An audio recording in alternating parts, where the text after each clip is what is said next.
are going to the North Texas Teen Book Convention. I believe that's what it's called. And we are going to meet some of our favorite authors. I'm excited to be here because of the split, to meet the author of the Splintered books. It's like a darker theme of Alice in Wonderland, I guess you could say. We are now 3 hours late because we have gotten stuck we were off to a late start. We got stuck in traffic when there was a terrible car accident and fire. And now we are stuck in traffic again. That is literally crawling. We have 5 miles to go until our turnoff to the next road, and we're literally going like 1 mile an hour every so often and then hitting the brakes at 1 mile an hour. I mean, it's like stop and go, stop and go. And it's so frustrating. We finally made it. I'm so excited. It is challenging. There are okay, you know how there's always, you might not know this, in Texas there are service roads, and those service roads are not ever, that I've experienced, at least in Dallas, Fort Worth area, they're not marked. So they don't have the road names on them. So it was quite a challenge in the end to figure out what my GPS was telling me to do and where to turn, because it would say like the road names, but it didn't necessarily, but the road names weren't on the actual road. So it was interesting. But we're here and we're very excited, and we're looking for a parking spot right now. And fortunately we got here, it is now 12:30, so 4 hours late. Yeah. But hey, you know what? We're here and we made it in time that we're going to get to see some panels, and we're still going to get to meet people. So that is exciting. And other than that, I'm going to go so I can find a spot. Yay! You spend a lot of time in, or close to the water, because you say, write what you know. So is there something about water that drew you to it as a setting? Why is I mean, the only stalker who didn't bring my book either. I feel tricky. I volunteer. So my book is actually a city underwater. So I guess I still don't know very much about water, but the idea for Atlantia came because I was writing a book that was a little bit based on The Little Mermaid, even though there's no actual mermaids in the book. They're human, but they build an underwater city. Because I live in Salt Lake City, which is a great place. I love it. But every year we have what's called the inversion in the winter, and that's when our pollution is the worst air in the nation because it gets trapped. And so we can't let our kids go out to play. If you're outside for 30 minutes, it's the same as if you smoked a pack of cigarettes. And so it's just really toxic. And so I started thinking about a future where the pollution had become so bad that there was nowhere else, that you really couldn't live for very long above, is what I end up calling the Earth. And so they built an underwater city called the Below. So that was kind of the idea. I actually can't swim. I live in a mountainous area and have an enormous crush on Michael Phelps. I know he's done some bad things, but that's probably as close as it gets. Well, I am quintessential water baby. Like when we lived in California, I wanted to go to the beach all the time. I was a competitive swimmer my whole life. When I was, probably in 4th or 5th grade, I saw the movie Splash, which changed my life, and my cousin and I spent the entire summer occasionally just throwing water at each other, hoping we would all of a sudden have dolphins. So when people ask me why mermaids? Why not mermaids? But I got the idea for the Forgive My Fin series. I was I taught 7th grade science for 1 year, and then I could never teach again. And I took the summer off, and my mom's family had a condo on the Florida Gulf Coast, and I went and I would go every day and just hang out and sit in the sand as the afternoon rains came in. And I was sitting there one day, and I had this thought. I was wouldn't it be cool if a merman could walk out of the ocean right now and give me his powers with a kiss? Wait, that would be a good book. So, wow, I want to read it. Let's see, I grew up in Denver, Colorado, and we are really short on oceans up that way. So anytime we went to the coast, I just would flip out over waves and beach and sand, which I think coastal kids really take for So I had a chance to write my first children's book. I knew I probably wanted to do something about the ocean. The other side of it is that I am a scuba diver, and so I've spent, actually growing up in Colorado, we didn't dive much there, but my husband's a big he's a water boy, and so he really said, we are going diving. It's like, oh, really? And so I've been night diving, I've been inside wrecks. I don't go inside things anymore. It's a little scary to get stuck, but I still really love diving, and I think that certainly helped me make Neptune. I wanted to do a sort of a believable version of the ocean with some of the real issues of currents and the light and the visibility, and just get some things, because the ocean really is absolutely gorgeous. And I hope all of you are reading these ocean books. The oceans need our help. Go read more ocean books and grow up to be oceanographers. The Unwanted is about a dystopian world where children are punished for being creative. In fact, they're actually sent to their deaths.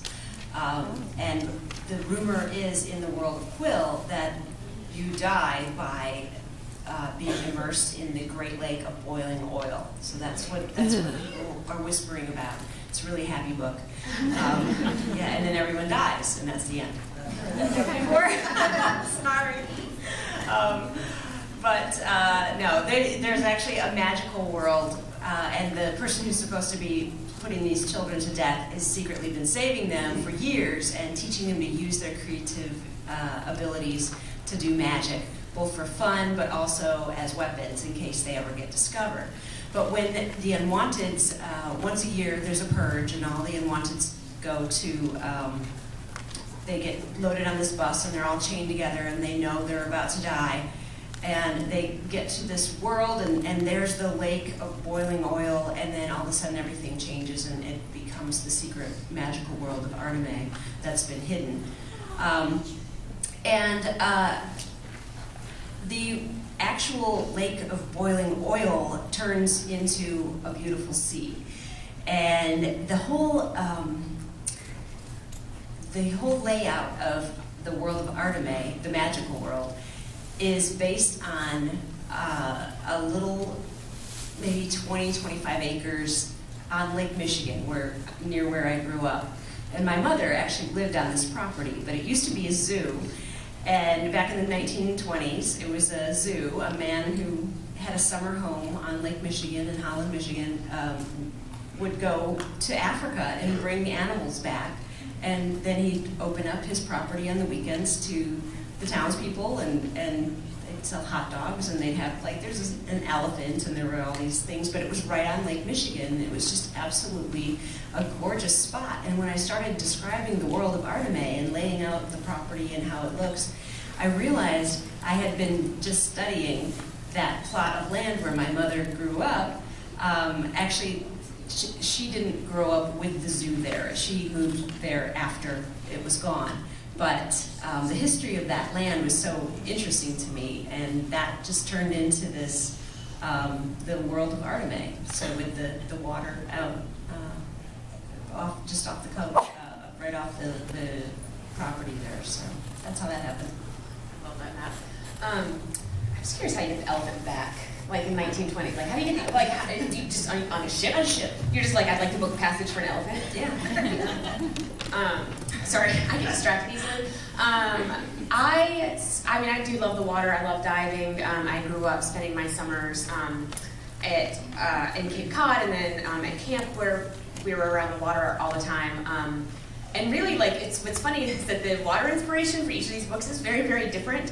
For the Map to Everywhere, the water inspiration comes from the fact that my husband, my co-author, when he wrote a short story, and he used a random fantasy generator, and it generated this idea of, like, I forget exactly what it was, but like a lovelorn wizard on a quest, incredible quest, and he set that quest on a river made out of pure magic. And I loved that short story. He wrote it in 2006. And so I said I want that to be a book. And I pressured him for years until he finally gave in 2012 and agreed to write it with me. And so the water in ours is literally pure magic. Like, if you drop a pepper shaker in, it might turn into a kraken. If your shoe falls in, it might turn into a fish. Like, if you get splashed, you might, your legs might get covered in shag carpeting. Like, you really have no idea. So it's a very very fun world to write. This one, Daughter of Deep Silence, the water comes in because in the opening, a girl and her, like a girl is rescued from a life raft and her friend is dead in the life raft. And she has just survived this traumatic ordeal and been lost at sea. And I've always been fascinated by people lost at sea. And I love reading stories about it, and I love reading true stories. And my husband and I were actually talking about this in a recent trip to New York, and I said, the thing about it is I never understand why it takes them so long to turn cannibalism, like to turn into cannibals, because like people die and they drop the bodies overboard and they don't eat them, and then like a week later they end up having to kill someone so they can eat them. These are the topics that I have with my husband, the conversations we have. And so he was like, well, how long would it take you before you, yeah, seriously, eat me. And I'm like, I would not hesitate. I'd be hungry in the afternoon. And I was like, seriously, I'm like, is that not the right answer? He was like, you wouldn't hesitate? I'm like, nope. Would you want to survive? I know, for real, you're dead, hello. So anyway, so I'm fascinated by cannibalism, apparently. What is the worst thing you have ever written? Something that you did and Match. And this isn't first draft. We all know how first drafts are. Those don't count. This is something that you were like, oh, this is just not working, and I just don't even know if I can continue. Anything kind of like that. I can tell the story of the most unwise thing I ever wrote, which was in 7th grade. I wrote a short story about how I didn't want to go to dancing school because I wasn't wearing what all the cool girls were wearing, because I was the last kid in my family and my mom had kind of given up on fashion. So the good news was it got published in the school literary magazine. It was a long story by the youngest kid, so that was all this big deal. But the problem was my mother was the bad guy in the story, and she was the villain, and so when she read it, she wouldn't speak to me for 2 weeks. So moral of the story, do not put your parents in your books, or do not put them in a way that they can recognize themselves. So actually it was okay writing, but it was really not a good idea. Stop smiling. Writing like birthday cards and stuff, because I feel like people think, she's a person of letters. I mean, they don't think that, but like you read all these old letters, Wallace Stegner and whoever, and everything they write is beautiful. And whenever I write someone a birthday card, I feel like it's just happy birthday. I don't know how to do it. She's an author, and that's all she says. I say more, but it's not very exciting. It's just hard. Like, you say you're afraid of, when I get emails from other authors and they make me mad, I'm like, you are a writer. You should have been able to word this better so that I'm not angry at you right now. I'm not sending her a birthday card. I wrote a sonnet in 9th grade. We had to do it for class. He walked in not knowing my name or something like that. I remember this. Oh yeah, no, I wrote it about my love of a boy in the class, and then stood up in class and read it. Wow. He walked in not caring nor knowing my name. I'm telling you, it is, wow, terrible angst. Yeah, I was wondering if you figured it out. I've never written anything bad, so. Hey guys, so we just got done at the authors panel and got to hear from different authors, and Aiden was talking about how Aiden and I were talking about how the authors were encouraging young writers to just write, because a lot of times they don't think about it. So anyway, we are here now waiting in line for the author of our favorite series, and she's going to, I'm not telling you who it is yet, because she's, one of our favorite series. She's going to reveal the new cover of her new book, and we're going to get to see that, and we're going to film it, so you'll see who that is then. A sneak peek at the new cover! I didn't show the revealing of the new cover, new series. Drum roll!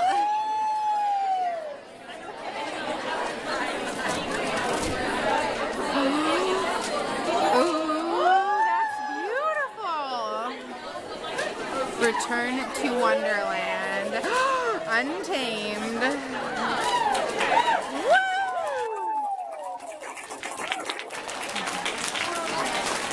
A.G.Howard. So we are here with our favorite author. I'm so excited. This is A.G.Howard. She just released her new cover. So do you work with the artist who does the covers? Or yes, I actually do get to have some input. that's awesome. They're like the most beautiful covers. Seriously, They're amazing. Maria Middleton and Natalia Swelling, that's the design team. awesome. Middleton is the in-house designer. She reads the books and gets a feel for the story, and then she talks to the artist, and they go back and forth and actually form the book cover together. That is amazing. It's interesting. That's really neat. Yeah. Cool. So my son thinks that you should do, and after you're done this series, you should do a Neverland series. And he thinks that Disney should get a hold of your books since they're doing all of the new remakes of live action fairy tales. So that would be really nice. I've actually had someone tell me that. Really? I should do Neverland. Oh, maybe one day. I'll never say never. Yeah, you never know what's going to inspire you. Hey everyone, so we just finished and had such a great day. We went to, I'm trying to see if I have there we go, the North Texas Teen Book Festival. And it was at this convention center, and I got to meet two of the authors whom I really love their books. And my biggest thing from this is that I got to bring Aiden with me, and I got to share. He's now at that, age where he's interested in books that I'm interested in, and it's just so exciting to me to have this like new connection with him, because I still love picture books and I love children's books. I really love books of all ages, but to be able to make that switch from like middle grade books to young adult books with him, to read them with, is just like Christmas to me every day now. So it was really neat to see him interacting with authors and listening to the book panels. We got here late, as you know, and so the first one we went to, we only went to it because Anita Grace Howard was there, and it really wasn't for us. It was like a horror type, it was Slasher Girls and Monster Boys, and like we're not into like horror or any of that. Like I usually don't even watch rated R movies, personally, just because I don't enjoy them. But obviously Anita Grace Howard was on there because Splintered is kind of a creepy, darker version of Alice in Wonderland. It's a series. There are 3 books and 2 novellas. The last novella, I think it's the last one, but at least that we know of, is coming out in June 2016.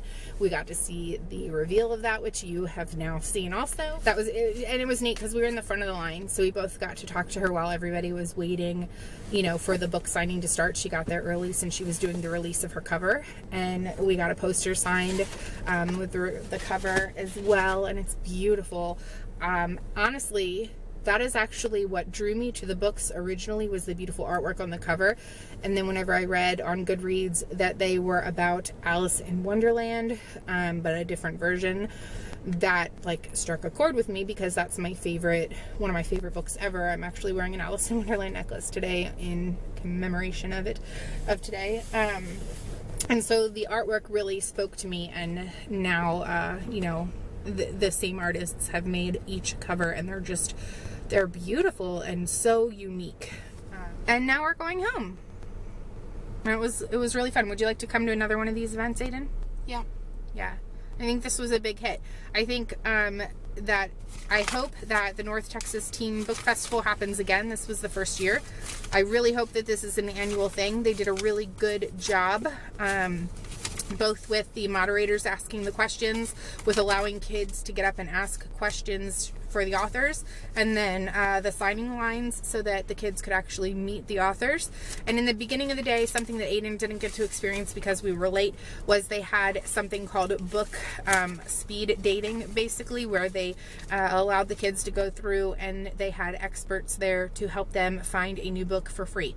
So this was a really awesome event that was free, educational. It was to inspire readers and kids to maybe be authors at some point.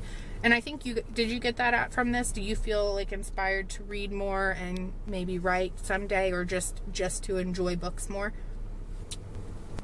I think, for me personally, it didn't really make me want to be an author, but it did make me think, like, hey, I should probably read books more, like, because look at all these people who read books and loved them and started writing and stuff, and all those kids from schools or whatever That were here. yeah Yeah. they were here because they wanted to. They didn't have to come, but they wanted to. There are a lot of people, more than people think, that read books more than what people give credit for. But Like, it's cooler than you thought it was. Like, Yeah. than what people portray, maybe. yeah, I mean, there's not so many people that read anymore, but reading makes the imagination bigger. Reading is the thing that makes things grow. Reading can do a lot of things for people, and it's nice to know that some people still like to read. I can't agree more. That was awesome. So yeah, I'm gonna close on that. And it's great having a son that is reading with me. So if you have kids that are old enough to enjoy books that you're reading, read with them, not just when they're little and it's a picture book and you have to read 20 minutes a day because that's what their homework is. Read with your kids when they're older. This is the book. Well, we haven't read that one yet. But yeah. I was reading them very consistently before the fire, and then I just stopped reading last year and only read like a handful of books, which usually I read at least 100 books a year for fun. And I don't include like my Bible studies and stuff in that. I just do like my fun reading. And so each year I read at least 100 books, and last year I think it was like a dozen. So it was really pathetic. Look for this in your local bookstore. Yep. All of the books. Splintered, Ensnared, Unhinged, Untamed. It's Splintered, and Unhinged. And The Moth in the Mirror. That's the Yeah. other one. Yeah, look for all of them. Anita Grace Howard, author A.G. Howard. And their new book, Untamed, and that's coming out next year. Yeah. So we're so corny. Can you tell we're like fans? Yeah, obviously. And then I'm just going to show you this too, because I really enjoyed Ali Condie. She was hilarious in that she was in the water story, which you've seen now, but this is her newest book, but she wrote the trilogy Matched, Crossed, and Reach, and I really enjoyed them, and I know that it's gotten mixed reviews, and it was hilarious because they asked the authors on the panel what the worst thing they ever wrote was, and she said that Matched was the worst thing she ever wrote, but she was of course joking, and I loved that she said that, because honestly that it inspired me, because the number one reason why my stuff is not out there is because I don't put it out there, because I allow my fears and the thoughts of like people judging it and reviewing it and not necessarily liking it. I let that stop me. And that's something I teach my kids not to do, and then I do it.